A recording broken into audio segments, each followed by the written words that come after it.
আর এনআরএসে bed পাচ্ছেন না। হ্যাঁ, বেড তো পাওয়াই যায় না, কিন্তু বেড থাকে, দালালদের কোটা আছে, দালালদের কোটা। হ্যালো করি পাও বেড।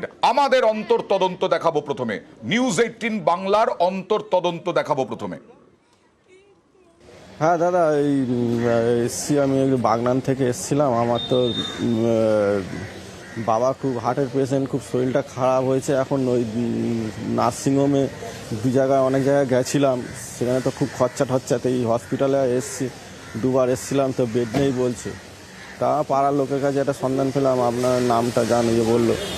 তো দেখুন একটা থাকে বেড খালি পাওয়া যায় না। এখন বেড খালি হতে হলে এখন ধরো একটু তোমাকে খরচা করতে হবে, বুঝলে তো?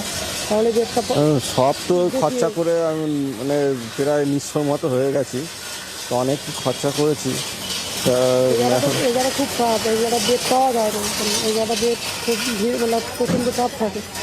এবারে বেড ধরো আপনার হয়তো একটু খরচা করলে একটু হয়তো বেড পেতে পারে। তাও কিরকম খরচা হবে যদি হয়? দুইয়ের নিচে হবে না, বুঝলেন তো? তাও দুই কমপক্ষে দুই এরকম লাগবে।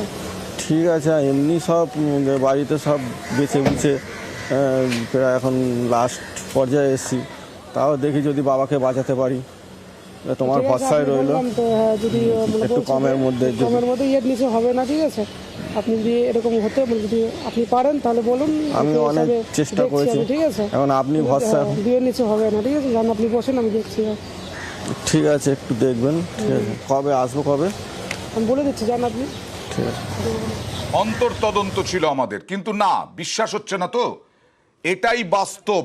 এবার বাস্তব ঘটনা দেখুন। যে পরিবার তার পরিবারের সদস্যকে হারিয়েছেন, বেড চেয়ে চেয়ে পাননি, তারপরে দালাল পিসি সরকারের ম্যাজিকের মতো টাকা নিয়ে বেড দিয়ে দিয়েছে। দেখুন কি বলছেন। ওই বেড পাওয়া যাচ্ছিল না, তার জন্য দোতলায় নিয়েছিল প্রথমে। তখন বলছে বেড নেই, এর জন্য তারপরে কোথা থেকে কোথায় নেবে। তারপর কিভাবে ভর্তি করলেন? ওই তো আমার ভাই বলল আর আমার বর বলল যে দালাল নাকি কাকে ধরে তারপর লাস্টে ভর্তি করা। কত টাকা নিয়েছিল? ৩,৫০০ টাকা বলে নিয়েছিল, বলে দালাল। তারপরেও পারলেন না বাঁচাতে? না, তারপরে আমার বাবাকে বাঁচাতে পারলাম না। এই কান্নাগুলো যাচ্ছে কানে। হাসপাতাল কর্তৃপক্ষ, প্রভাবশালী কেউ, আর যারা দালালদেরকে প্রশ্রয় দিচ্ছেন তাদের এই কান্নাটা যাচ্ছে। কথা বলবো প্রতিনিধি অভিজিতের সঙ্গে। অভিজিৎ, এই দালাল চক্র চালাচ্ছে কে, কারা?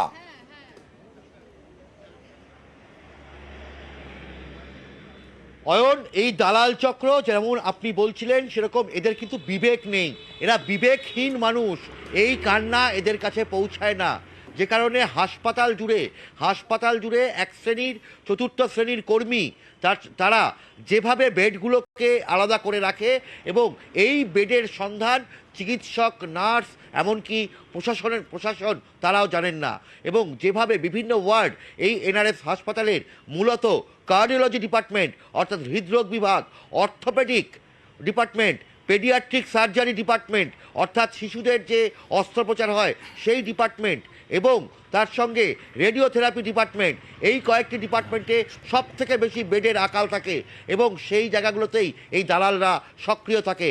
ফেলো করি পাও বেড। না, এই যে চতুর্থ শ্রেণীর কর্মী, তারা তো গ্রুপ ডি কর্মী, তারা কিভাবে সাহস পাচ্ছেন? তারা তো প্রশ্রয় পাচ্ছেন কোথাও থেকে, অভিজিৎ।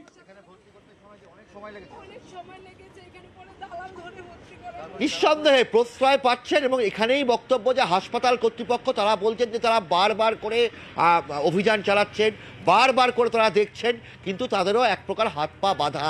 কারণ এই চতুর্থ শ্রেণীর কর্মীদের ওপরই গোটা হাসপাতাল চলে। গোটা সরকারি হাসপাতালগুলো গ্রুপ ডি স্টাফদের ওপর টিকে আছে, এমনটাই হাসপাতালে গেলে জানা যায়।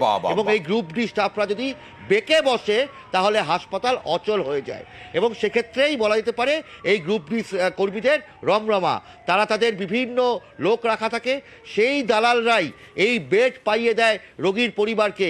হতদরিদ্র রোগীর পরিবাররা এই ৩,৫০০ টাকা যেটা নেওয়া হলো, সেটা কোথায় ভাগ হবে? ৬০ কাদের সঙ্গে আছে?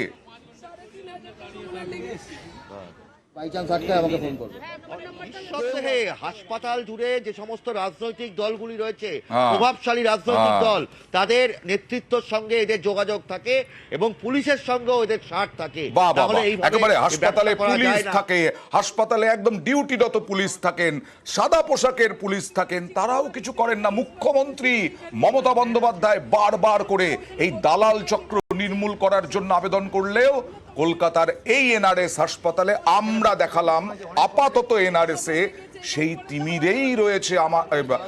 তিমিরেই রয়েছে এনআরএস হাসপাতাল। এইভাবে দালালদের কাছে পয়সা দিয়ে সিট নিতে হচ্ছে।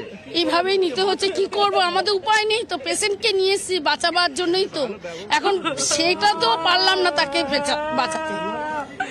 সবেতেই পয়সা। সবেতেই পয়সা, চিকিৎসা আদৌ ঠিক হয়েছে নাকি সঠিক তাও আমরা বুঝতে পারছি না। রিপোর্ট জানতে আছি, বলছে সব রিপোর্ট হবে তারপরে জানা যাবে। দালাল পয়সা চাইছে, সেই পয়সা দিয়ে ভর্তি করেছি আমি। বেড পাচ্ছিলেন না? না, 2000 টাকা দিতে হয়েছে। আর ওষুধ খাওয়াচ্ছি, সেও টাকা লাগছে। ওষুধ দিতে গেল পয়সা। হ্যাঁ, লোক রেখেছি 500 টাকা রাত। তো সরকারি এসে তাহলে আমরা কি করছি বলুন? আমরা কি করবো টাকা পয়সার জন্য? টাকা পয়সাই যদি লাগবে তো আমাদের দেশের নার্সিংহোম নেই না লোকজন নেই? পদে পদে পয়সা, নার্সরা একটুকুনা দেখছে, একটুকুনা বেডে করে ঠেলি নিয়ে গিয়ে সব জায়গায় বলছে এই পয়সা দাও, চা খাওয়া, এই দাও তা দাও। এরা রোগীর আত্মীয়, মানে এই রোগী এই মৃত আত্মীয় নন, এটা